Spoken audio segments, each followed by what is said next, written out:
banshee, a hollow mountain, a large mechanical spider emitting a hum. What's going on? Kentucky Fried Banshee.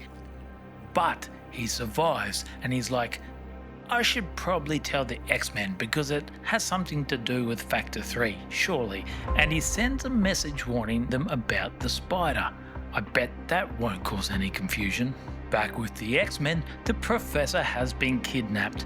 Irrelevant Angel arrives after scouting and is like, oh no, not much happened, but there was this bit of a crowd hanging around this flying saucer. I don't know, Angel, maybe it could be important. Not everyone happens to go around in a flying goddamn saucer. But then the X-Men receive a message. Beware the spider. Meanwhile, at a country lane in Westchester, one teen who happens to go by the name of Peter Parker. Hey, I know him from that other series we do. Well, he's riding a motorbike and gets harassed by a flying saucer and one of those small little spider bots from earlier. You know what? I swear it's only got 6 legs, so if anything, it's more of a bug bot than a spider bot. You done goof, Banshee. If anything, Spidey should be eating it up. Instead, he's forced to jump, dodge and weave his way through blast after blast of paralyzer rays. Eventually, he turns the blast back on the bot and puts it out of its misery. Snack time for sure.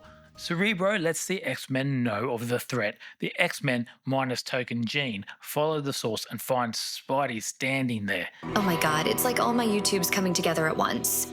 That's exactly what it is. Whoa. You're not getting paid overtime for this though. Damn it. But of course, they were warned about a spider, so now they have to fight a spider. It all goes down how you would expect. The X-Men attack without deciding to talk first, and of course, Irrelevant Angel goes down first, so it's still basically the same fight afterwards. Beast gets a swift kick up the bum, so Sight finally tries reasoning, and Spidey's like, yeah, explain, or I'm out of here after kicking all your asses. And the X-Men are all like, well, now you're being rude, and we won't explain anything. Get him, boys. But then Jean contacts them and is all like, dude, it's not Spider-Man that's the problem. Hey, we're sorry. We know we tried to capture you and beat you to death, but you know, sometimes people make mistakes. Like, if you were going to rob a house, the last one you'd rob is a house full of superheroes, right? Poor bloke gets just right in the face. Anyways, the X-Men with their high-tech gadgetry. They discover McWheels is in the Alps, but Beast interrupts. He's caught the robbers and apparently they can mind wipe their memories with Cerebro, despite McWheels not being there and Jean not having telepathic powers, so now apparently machines are telepathic or something, I don't know. But the X-Men have bigger problems. They've got a jet, but they can't afford the fuel to get them to Europe. First world problems, right? Legit. Like, McWheels doesn't even give them emergency funds, and there's seriously no other solution than try to go to a bank while Token Jean tries to get a job at a construction site. But Irrelevant Angel, Psyche, and Token Jean all get those labouring jobs for a few panels, and despite Psyche's laser beam only being percussive, it can now apparently weld steel. Sheesh, do these writers have no respect? Meanwhile, Iceman and Beast perform circus tricks in Central Park, but Meccano doesn't like circus tricks. Meccano likes to demolish libraries. What? Who? Did I miss an issue? Nah, but we're right into it, or at least Beast is. But this unknown random is no burglar, no siree. He's a bona fide supervillain and thunks Beast right in the guts. The other 3 show up, and of course the cops try to arrest the X-Men for it. They enter the library. Irrelevant Angel chases and is punched out. Psyche fires a warning shot, but Meccano throws a bookcase at him, then a reading machine. Google that, kids. Irrelevant Angel is caught and thrown back at the X-Men. Oh, the irrelevancy. It would be better if he wasn't even there. Meccano flees. I'm not sure why. He's kicking butt, but he mistimes his jump and is left hanging off the ledge of the building next door. And he falls. And then stops. Token Jean has saved him. The cops turn up with the owner of the library and he threatens Meccano. Meccano takes off his mask and is like, Hey, Dad, I just wanted your attention. Yuck, so soppy. Yeah, and a little cliche, but the owner of the library is like, hey, thanks for taking a chance and trying to protect my building. Here's enough money to get you all to Europe. So, did they quit their jobs? I mean, that's irresponsible, right? Just not turning up. You know what?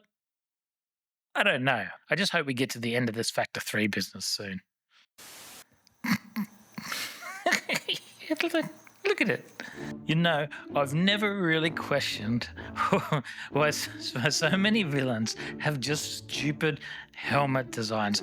Like, even in world lore, was it like a competition or something? But anyway, Doofus here is the first servant of the Mutant Master, who is the leader of the famed Factor 3.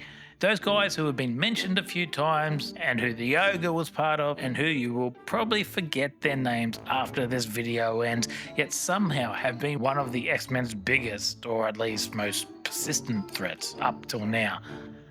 Like, I love a good build-up for an enemy, but I really haven't felt any impact from them other than a background annoyance. But Factor 3 used one of their flying sources to take out the plane the X-Men are flying to Europe on. Of course, they saved themselves. What about saving the others on the plane? Hey, I've seen the boys. At least now they weren't the ones who blew it up. That bar has changed. But once on the ground, they're attacked by more of those robot spider things that don't have 8 legs, so are officially bug bots. Weird helmet dudes turn up and are like, join us in the fight against humanity. And the X-Men are like, yeah. So some bot knocks them out with sleeping mist, which is apparently different to sleeping gas, because we all know sleeping gas is coloured green, and this was white. They wake up later to TV screens in which Unus, the Blob, Mastermind, and the Vanisher watch as another weirdly dressed hovers out, and above him is the Mutant Master, who tells them they are there to stand trial. Basically, he says that they will have a fair trial, then be destroyed. That's not how a fair trial works. Yes, but here's the catch. They're the bad guys. Oh, okay. What are they on trial for? Being friends to Homo sapiens. So, it turns out that Unus, Blob, Mastermind, and the Vanisher are all just there as witnesses in this crazed trial and give evidence how the X-Men fought against these mutants to protect normal humans. So Factor 3's goal is to start World War III and have different nations nuke each other out of the existence so the mutants can take over. The X-Men are knocked out and strapped to a machine that saps their very will, but old Pew Pew Eyes has a plan. Iceman makes some shards of ice while Jean can barely manage to float them over to the control panel of the device holding them, frying its circuits. Now free, they are attacked by a robot with a flamethrower, but AI suck back then and it wanders around after Beast snaps off its antenna. The Mutant Master appears on the television. The X-Men might be free, but they will never stop World War III. Hey, that rhymes. Heh, I'm good like that. Anyway, it's to be continued. Damn it again. Hey, thanks for listening. If you enjoyed this approach, please like and subscribe for more videos. And remember, if you're interested in reading the full story, the easiest way is to sign up to Marvel Unlimited at marvel.com/unlimited. I need to breathe.